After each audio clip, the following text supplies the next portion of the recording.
चलो भाई अब CBQs लगाते हैं। केस बेस्ड क्वेश्चंस इंपॉर्टेंट रहते हैं, 4 से 5 नंबर के क्वेश्चन आते हैं।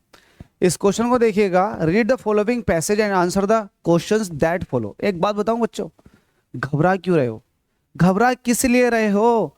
अरे CBQs हम करा रहे हैं, MCQs हम करा रहे हैं, वेरी शॉर्ट हम करा रहे हैं, लॉन्ग हम करा रहे हैं, मैथमेटिक्स में वो भी ट्रिग्नोमेट्री का हर एक क्वेश्चन हम करा रहे हैं, तो घबरा क्यों रहे हो?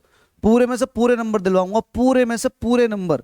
लेकिन एक शर्त है, सारे क्वेश्चंस देखो, प्रैक्टिस करो, डाउट आए तो डिस्क्रिप्शन में टेलीग्राम का लिंक दे रखा, ये चैनल के अबाउट में टेलीग्राम के लिंक को जाकर के फॉलो करो, वहां अपनी क्वेरीज डायरेक्ट डिस्कस करो, वीडियो कॉल के थ्रू या फिर कॉल के थ्रू या फिर मैसेज करके। आपके पूरे में से पूरे मार्क्स दिलवाने की पूरी ताकत रखता हूं, बस साथ दो यार मेरा। क्वेश्चन कह रहा है read the following passage and answer the question that follow. मतलब इस क्वेश्चन से रिलेटेड इस क्वेश्चन के 2 क्वेश्चन हैं, मतलब इस पैसेज के 2 क्वेश्चन हैं, इनके आपको आंसर लगाने। ठीक है, पैसेज पढ़ो। कह रहा है कि एक इलेक्ट्रीशियन है जो रिपेयर करना चाहता है कि स्ट्रीट लैंप को। ये स्ट्रीट लैंप है और ये इलेक्ट्रीशियन खड़ा है, लैडर पर खड़ा है, इसको ठीक कर रहा है। हमसे कह रहा है at a height of 15 feet, मतलब ये हाइट जो दे रखी है 15 फीट की हाइट दे रखी है, ये एक लैंप 15 फीट की हाइट पर है। He places his ladder such that it's foot is 8 feet from the foot of the lamp. Lamp के फुट से इस लैडर का जो फुट है, लैंप के फुट से इस लैडर का फुट जो है वो 8 फीट है। मैं नहीं कह रहा, क्वेश्चन कह रहा। तो हमसे कह रहा कि आप कुछ वैल्यू बताओ, कुछ क्वेश्चंस के जवाब दो।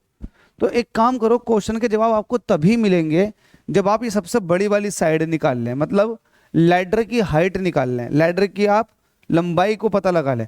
आपको दिखाई दे रहा है कि एक राइट एंगल ट्राइंगल है, ये राइट एंगल है, तो बाई पाइथागोरस थ्योरम हाइपोटेनियस का स्क्वायर इज इक्वल टू होता है बेस का स्क्वायर प्लस परपेंडिकुलर का स्क्वायर। बेस कितना है? 8 है, 8 का स्क्वायर प्लस परपेंडिकुलर कितना? 15, तो 15 का स्क्वायर। 8 का स्क्वायर होता है 64, 15 का स्क्वायर होता है 225। ऐड करेंगे तो आ जाएगा 9, 8, 2, 289। अब ये हाइपोटेनियस के स्क्वायर की वैल्यू आ गई 289। अब आप मुझे बता देंगे क्या ये 289 किसका परफेक्ट स्क्वायर है? तो बहुत सारे बच्चों को मैंने याद भी कराया हुआ है और बहुत सारे बच्चों को निकालने का मेथड पता है। तो 289, तो ये आप कह सकते हैं कि सर 17 का स्क्वायर है, तो स्क्वायर से स्क्वायर कट जाएगा दोनों तरफ, तो हाइपोटेनियस की वैल्यू आ जाएगी 17 फीट। कहने की बात यह है जो लैडर की हाइट है या फिर लैडर की जो लंबाई है वो हाइपोटेनियस है जो भी 17 फीट है। ये आपने निकाल लिया, ये इसलिए निकाला ताकि आपको सहूलत मिल जाए बाकी पार्ट्स को फाइंड आउट करने के लिए। तो हमसे कह रहा find the value of cos are. तो ए पार्ट को देखो, कोस आर बताना। कोस क्या होता है? Base upon hypotenuse. तो बेस ये आर के लिए है, बेस ये होगा, परपेंडिकुलर का काम ये करेगा। ठीक है, तो ध्यान देना, कोस आर, आर के लिए ये परपेंडिकुलर उसके सामने वाला और ये बेस हो जाएगा।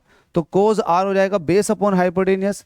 आप कह सकते हैं बेस अपॉन हाइपोटेनियस। बेस की वैल्यू कितनी है? 8 और हाइपोटेनियस कितना दे रखा आपको? 17। तो ये निकल कर आ जाएगा कोस आर। ऐसे बी पार्ट जो कि होमवर्क में है, आपसे कह रहा find the value of cosec P. तो कोसेक पी जो होता है वो होता है 1 अपॉन साइन पी। तो साइन पी की वैल्यू को निकाल लो और यहां पर रख दो। अब पी के लिए, पी यहां पर है, तो पी के लिए ये परपेंडिकुलर कहलाएगा, फिर ये बेस हो जाएगा पी वाले के लिए। ठीक है, तो साइन पी निकालूंगा तो साइन पी होता है परपेंडिकुलर अपॉन हाइपोटेनियस, मतलब 8 अपॉन 17। तो ये हो जाएगा 8 अपॉन 17। ठीक है, अपॉन का थर्ड नंबर सबसे ऊपर, 17 डिवाइडेड बाई 8। बस खत्म, यही पूछ रहा था। इतने सिंपल से क्वेश्चन है। मुझे लगता है कि 4 नंबर में पूछा जाएगा। एक क्वेश्चन 2 मार्क का है, तो ये भी 2 मार्क्स का, ये भी 2 मार्क्स का, 4 मार्क्स का ये क्वेश्चन बन जाता है। CBQ है, केस बेस्ड स्टडी है, बिल्कुल फर्राटे की तरह बोर्ड एग्जाम में लगाना, क्योंकि इजी क्वेश्चंस होते हैं। अगर आपने एक चीज ध्यान से समझ ली तो आप क्वेश्चन को खा जाएंगे भाई, लिटरली बता रहा हूं, कुछ नहीं रहा इन क्वेश्चंस में।